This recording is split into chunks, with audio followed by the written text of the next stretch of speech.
Baik, kita mulai. Bismillahirrahmanirrahim. Alhamdulillah wassalatu wassalamu ala Rasulillah wa ala alihi wa sahbihi wa mawalah wa la hawla wa la quwata illa billahi wa ba'du.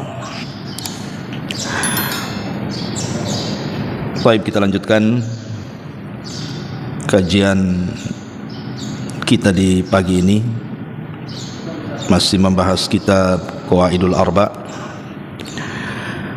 Dan kemarin kita sudah menjelaskan muqaddimah dari kitab Qawaidul Arba'.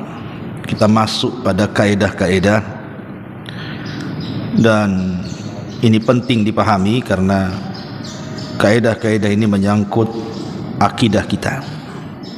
Sekali lagi saya minta antum menghafal matannya, kemudian di store sama ustadz yang bimbing antum di pagi hari itu. Kita masuk al-qaidatul ula, kaidah yang pertama dari Qawaidul Arba' ini. Qala al-muallifu rahimahullahu ta'ala, an ta'lama anna al-kuffara alladhina qatalahum Rasulullah sallallahu alaihi wasallam mukirruna bi anna Allah huwal khaliqul mudabbir wa anna dhalika lam yudkhilhum fil Islam. Wad dalilu qauluhu ta'ala, qul man yarzuqukum minas sama'i wal ardi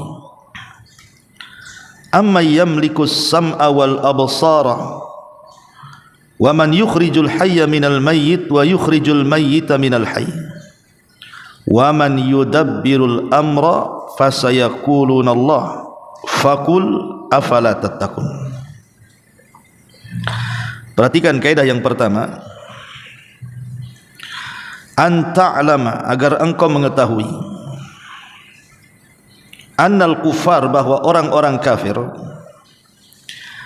alladzina qatalahum Rasulullah, yang diperangi Nabi sallallahu alaihi wasallam, mukirruna, mereka menetapkan, bi annallaha, bahwasannya Allah, huwal khaliq, dia adalah sang pencipta, al mudabbir, sang pengatur, wa anna dzalika, dan yang demikian itu, lam yudkhilhum fil Islam, tidak memasukkan mereka ke dalam Islam.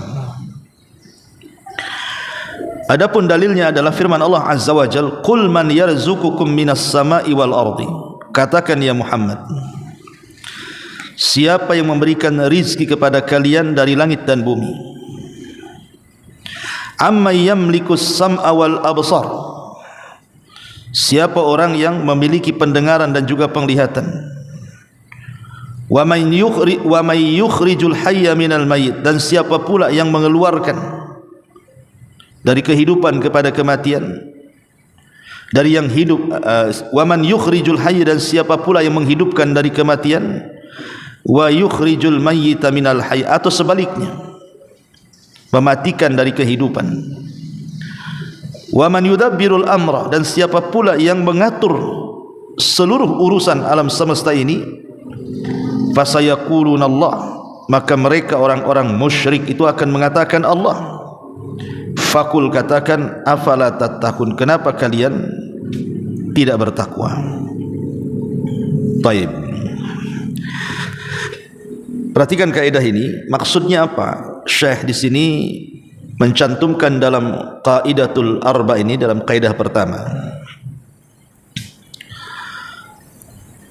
Jadi Syekh ini mengatakan, kalau orang hanya meyakini tauhid rububiyah, tauhid itu ada tiga. Yang pertama rububiyah. Apa itu rububiyah? Rububiyah itu tauhid yang berkenaan dengan semua perbuatan Allah. Jadi mengesahkan Allah dalam perbuatannya, itu disebut rububiyah. Seperti Allah menciptakan, Allah mengatur, Allah lah yang menghidupkan, yang mematikan, yang memberikan rizki, dan begitu seterusnya. Pokoknya semua perbuatan Allah yang harus kita esakan, itulah disebut rububiyah artinya. Tetapi uluhiyah itu justru kembali kepada ibadah kita, perbuatan kita manusia yang kita esakan kepada Allah. Salat kita, puasa kita, haji kita, zakat kita, dan semua ibadah ketika kita tujukan hanya untuk Allah itu disebut uluhiyah. Yang ketiga baru tauhid asma dan sifat, meyakini bahwa Allah memiliki nama-nama dan sifat-sifat. Jadi rangkumannya, tauhid uluhiyah artinya mengesahkan Allah dalam perbuatannya. Tauhid uluhiyah mengesahkan peribadatan kita kepada Allah. Dan tauhid nama dan sifat bagi Allah itu artinya kita meyakini bahwa Allah memiliki nama dan sifat-sifatnya. Tiga tauhid ini harus ada pada kita. Kalau satu saja lepas dari kita, maka dipertanyakan keyakinan kita tentang Islam. Nah, di sini Syekh Muhammad bin Abdul Wahhab ingin mengatakan bahwa orang-orang kafir dulu, orang-orang musyrik di zaman Nabi sallallahu alaihi wasallam itu, mereka meyakini bahwa apabila ditanya kepada mereka siapa yang menciptakan langit dan bumi, pasti mereka mengatakan Allah. Siapa yang mengatur alam semesta, pasti mereka akan mengatakan Allah. Siapa yang memberikan rizki, mereka juga akan mengatakan Allah. Siapa yang menghidupkan dan mematikan, mereka akan mengatakan Allah. Masalahnya, mereka yakin bahwa yang menciptakan, yang mengatur dan menguasai alam semesta Allah, tapi mereka tidak mau beribadah kepada Allah. Itu masalahnya. Mereka justru mensyirikatkan Allah dengan yang lainnya. Dulu di zaman Nabi SAW ada seorang sahabat namanya Imran. Imran ini punya ayah namanya Husain. Makanya Imran ibn Husain. Jadi Nabi SAW berdialog dengan Husain ini. Ketika itu masih musyrik.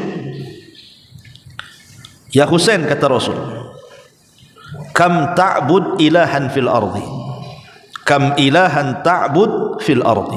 Berapa banyak sebenarnya Tuhan yang kau sembah di bumi ini? Rasul bertanya kepada Husain, berapa banyak Tuhan yang kau sembah di bumi ini? Maka kata Husain, sab'an, kami menyembah 7 Tuhan, kata. Sittatun fil ardi wa wahidun fis sama. Yang 6 ada di bumi, yang 1 ada di langit. Jadi kata Husain, kami menyembah 7 Tuhan. Yang 6 Tuhan ada di bumi, yang 1 Tuhan ada di langit. Kemudian Rasul bertanya lagi, mana di antara Tuhan-Tuhanmu itu yang paling kau takuti dan yang paling kau harapkan kalau engkau berdoa ijabahnya? Apakah 6 Tuhan yang ada di bumi yang kau takuti, yang kau harapkan juga keinginanmu dikabulkan mereka, ataukah Tuhan yang ada di langit? Maksudnya Tuhan yang di langit itu Allah subhanahu wa ta'ala. Maka kata Husain, ya tentu Tuhan yang di langit itulah Tuhan yang paling aku takuti dan paling aku harapkan setiap doa-doaku dikabulkan. Kemudian kata Nabi SAW, seandainya kamu meninggalkan Tuhan yang 6 itu, kemudian fokus dengan Tuhan yang ada di langit, apakah Tuhan-Tuhan yang 6 ini akan protes? Kemudian Husain mengatakan, tidak wahai Muhammad, karena Tuhan yang ada di langit jauh lebih kuat dibandingkan Tuhan yang ada di bumi. Maka Rasul mengatakan, ya Husain, kalau engkau yakin bahwa Tuhan yang ada di langit maksudnya Allah itu lebih kuat, yang kau takuti dan kau harapkan semua doa-doamu dikabulkan, tinggalkanlah Tuhan yang ada di bumi yang 6 itu, fokus ke yang di atas. Gimana menurutmu? Akhirnya kemudian Husain pun setelah mendapatkan penjelasan dari Rasul, masuk di akal. Akhirnya dia masuk Islam, Husain ini. Perhatikan perbincangan Nabi SAW dengan Husain ini. Jadi orang-orang musyrik di zaman jahiliyah itu, di satu sisi mereka meyakini adanya Tuhan yang ada di langit, bahwa Allah yang menciptakan, Allah yang mengatur, Allah yang memberikan rizki, Allah yang menghidupkan, Allah yang mematikan. Tapi di sisi lain mereka menduakan Tuhan yang ada di langit dengan Tuhan-Tuhan yang ada di bumi. Mereka masih menyembah Lata, Uzza, Manat, Hubal, padahal kalau dalam kondisi mereka kesulitan, mereka menyembah Allah, berdoa kepada Allah dengan cara ikhlas. Itulah yang kata Syekh di sini, kalau hanya meyakini tauhid rububiyah saja, bahwa Tuhan yang ada di langit, Allah subhanahu wa ta'ala yang memberikan rizki, mengatur, dan begitu seterusnya, sementara engkau belum meninggalkan Tuhan-Tuhan yang ada di bumi, itu belum memasukkan kau ke dalam Islam. Karena yang namanya tauhid rububiyah itu adalah tauhid fitrah yang Allah fitrahkan kepada manusia. Ingat ya, tauhid rububiyah itu tauhid fitrah yang Allah fitrahkan kepada manusia. Saya buat analogi kayak gini biar antum paham. Kalau ada orang di hutan belantara, ada orang primitif lah kan, orang-orang yang hidup di hutan belantara itu namanya orang primitif, orang-orang yang nggak pakai baju tuh, kadang-kadang pakai koteka saja. Tidak ada ustadz yang ke hutan berdakwah kepada mereka, tidak ada kiai tuan guru yang berdakwah Islam kepada mereka. Murni mereka itu tidak tahu soal agama. Mereka dilahirkan di situ, bapak buyut mereka juga di situ, tidak tersentuh dengan agama manapun. Tidak mungkin kemudian orang-orang yang dalam hutan belantara itu tidak meyakini adanya Tuhan. Pasti fitrahnya akan menggiring mereka mencari Tuhan. Kalaupun tidak ada ustadz yang sampai kepada mereka menjelaskan soal Tuhan, tapi fitrah mereka akan menggiring mereka mencari Tuhan. Buktinya apa? Buktinya adalah orang-orang yang ada di hutan-hutan belantara itu, sebagian mereka ada yang menyembah pohon, sebagian mereka ada yang menyembah akar-akaran, batu-batuan, dan begitu seterusnya. Kenapa coba? Mereka sampai mendewakan pohon ini, pohon itu, batu ini, batu itu, karena naluri fitrahnya itu. Naluri fitrah dia itu mencari bahwa dia tidak mungkin tercipta begitu saja, pasti ada sang pencipta di sana. Makanya nalurinya itulah, atau disebut dengan fitrah itulah, yang kemudian mereka mencari-cari siapa pencipta saya itu. Cuman karena tidak ada yang menjelaskan siapa Tuhannya, makanya salah ketika mengambil sesembahannya. Akhirnya pohon disembah, binatang disembah, batu disembah, gitu kan. Tapi dari sini kita tahu bahwa ada naluri fitrah, bahwa manusia itu dibekali rububiyah, bahwa di sana ada sang pencipta, di sana ada sang pemberi rizki, di sana ada sang penghidup dan pemati, sang penguasa alam semesta. Tahu itu, padahal tidak ada ustadz yang masuk ke dalam hutan itu. Dari sini bahwa rububiyah itu fitrah. Semua manusia, tidak mukmin, tidak kafir, mereka meyakini tentang rububiyah itu, bahwa tidak ada yang menciptakan kecuali Allah, tidak ada yang mengatur kecuali Allah, tidak ada yang menguasai kecuali Allah, termasuk orang-orang yang dalam hutan belantara yang saya contohkan itu. Lah makanya kemudian Syekh di sini mengatakan orang-orang kafir itu, mereka mengakui bahwa Allah itu pencipta, pengatur, penguasa, dan begitu seterusnya, tapi tidak memasukkan mereka ke dalam Islam. Kenapa? Karena tauhid rububiyah saja tidak cukup, harus ada tauhid uluhiyah. Seolah-olah Allah ingin katakan dalam surah Yunus 31 ini, kalau kalian sudah mengakui yang menciptakan kalian Allah, kalau kalian mengakui bahwa yang mengatur alam semesta ini Allah, kalau kalian mengakui bahwa yang menghidupkan dan mematikan ini Allah, lah kenapa kalian malah menyembah kepada selain Allah? Sembahlah Allah yang menciptakan kamu, harusnya seperti itu. Nah, inilah maksudnya orang-orang musyrik itu ketika Rasulullah SAW berdakwah kepada orang-orang jahiliyah itu, seolah-olah Rasul ingin katakan, kalian yakin bahwa yang menciptakan Allah, yang mengatur Allah, yang menguasai Allah, kenapa kalian menyembah Lata, Uzza, Manat, Saif, Nailah, dan berhala-berhala yang lainnya? Harusnya pencipta alam semesta itulah yang berhak untuk diibadahi, bukan di luar daripada sang pencipta yang kalian ibadahi.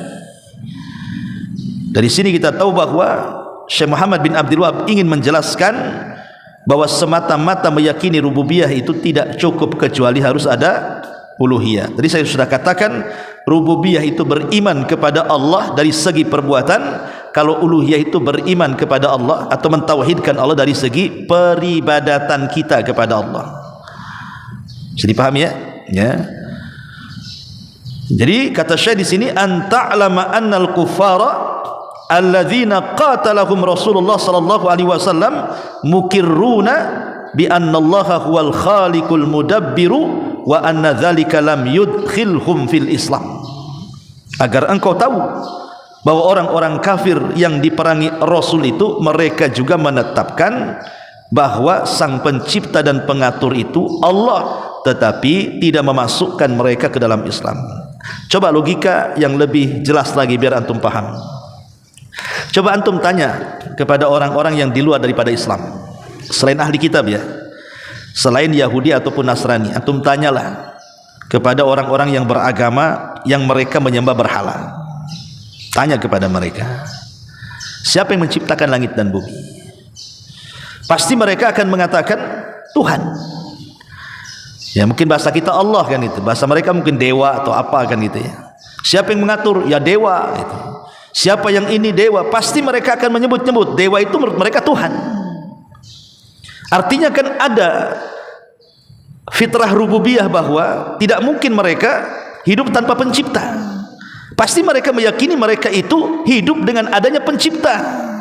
Mereka yakin bahwa yang menciptakan saya mungkin dewa ini, dewa itu, maksudnya Tuhan itu kan. Itulah namanya rububiyah namanya. Tapi apakah kemudian mereka dikatakan muslim karena mereka meyakini bahwa yang menciptakan adalah Tuhan, yang mengaturlah Tuhan? Tidak. Kenapa? Karena mereka tidak menguluhiyahkan Allah. Mereka tidak mengucapkan kalimat la ilaha illallah, kecuali mereka bersyahadat. Itulah uluhiyah namanya, la ilaha illallah. Kalau mereka mengucapkan kalimat la ilaha illallah, baru jelas mereka harus membuang sesembahan yang mereka sembah selain daripada Allah, kemudian menetapkan hanya satu Tuhan saja. Makanya ketika Nabi SAW berdakwah ke orang-orang Quraisy itu, orang Quraisy kan sesembahannya banyak, kawan. Ya, ada Lata, Uzza, Manat, Hubal, Saif, Nailah, macam-macam sembahan itu. Bahkan Khalid bin Walid ketika menghancurkan berhala di sekitar Ka'bah itu ada 350 berhala lebih dalam Fatu Mekah itu, yang ditumbangkan oleh pasukan Nabi dalam Fatu Mekah itu. Jadi Nabi SAW mengajak mereka untuk mentauhidkan Allah bukan hanya dari rububiyah, tapi dari segi uluhiyah juga. Bukan hanya sekedar kalian meyakini bahwa yang menciptakan Allah, yang mengatur Allah, yang menguasai Allah, yang menghidupkan Allah, yang memberikan rezeki. Bukan hanya sekedar itu kata Rasul, tapi sembah juga Allah. Tinggalkanlah patung-patung itu. Sudah tinggalkan patung-patung itu. Seperti tadi kisahnya siapa? Dialog Rasul dengan Husain kan gitu ya, yang mengatakan kami punya 7 Tuhan, yang 6 di bumi, yang 1 di langit. Kata Rasul, tinggalkan yang 6, cukup yang 1 saja. Lah Rasul ingin mengatakan seperti itu kepada orang-orang musyrik. Sudahlah, tinggalkan Lata, Uzza, Manat itu. Kalau kalian meyakini menciptakan Allah, sembah yang menciptakan kalian, sembah yang mengatur kalian, sembah yang menguasai kalian.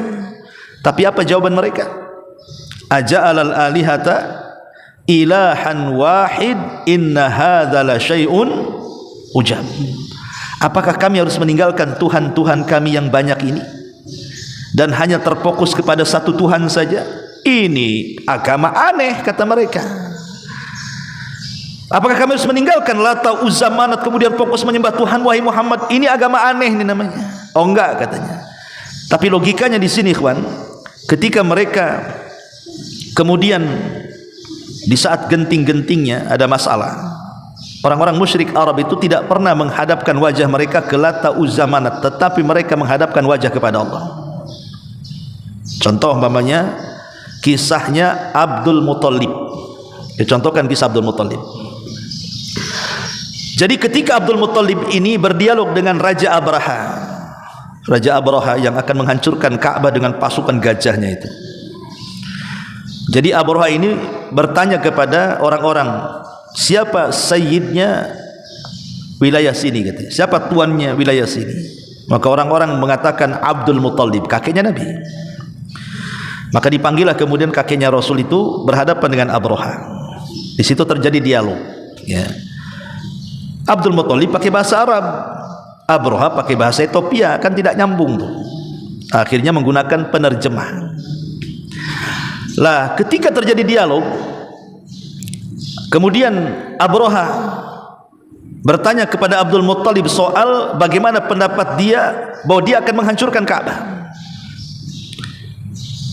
Sebenarnya Abraha itu kan dibandingkan orang-orang musyrik Arab kan lebih dekat kepada kita, karena dia kan agamanya Nasrani, sementara orang Arab itu umumnya musyrik, ya.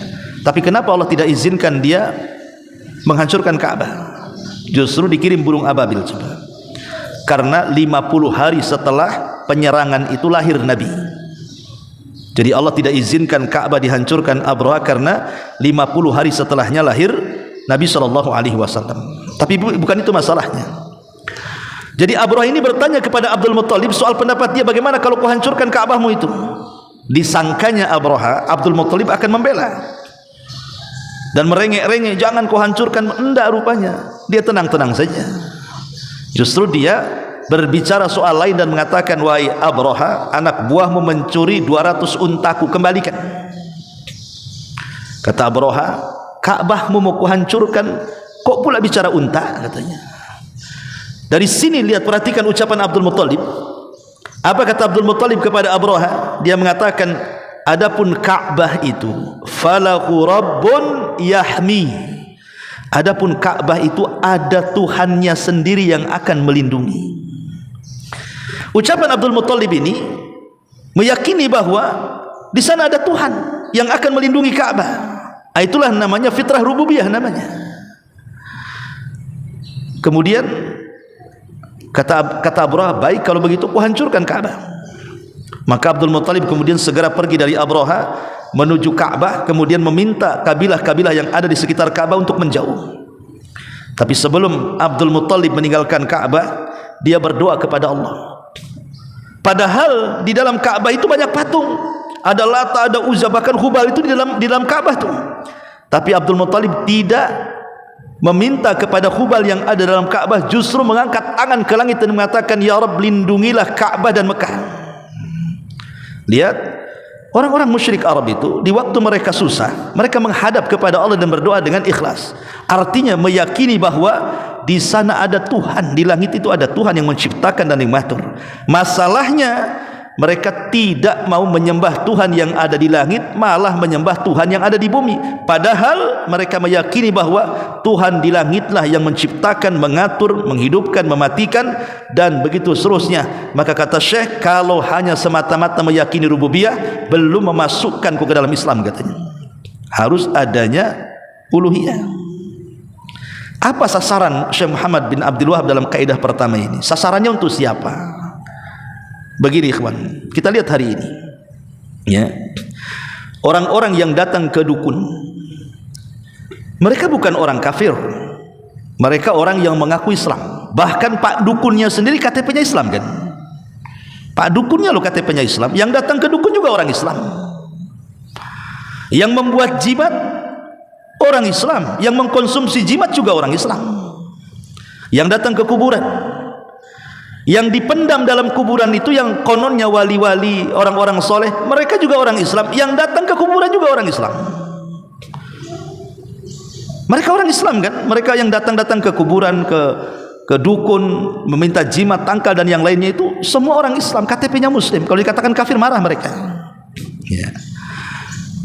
Artinya bahwa kalau mereka, kita katakan kepada orang yang datang ke dukun itu, kamu yakin enggak yang menciptakan Allah? Pasti mereka mengatakan, yakinlah yang menciptakan saya Allah.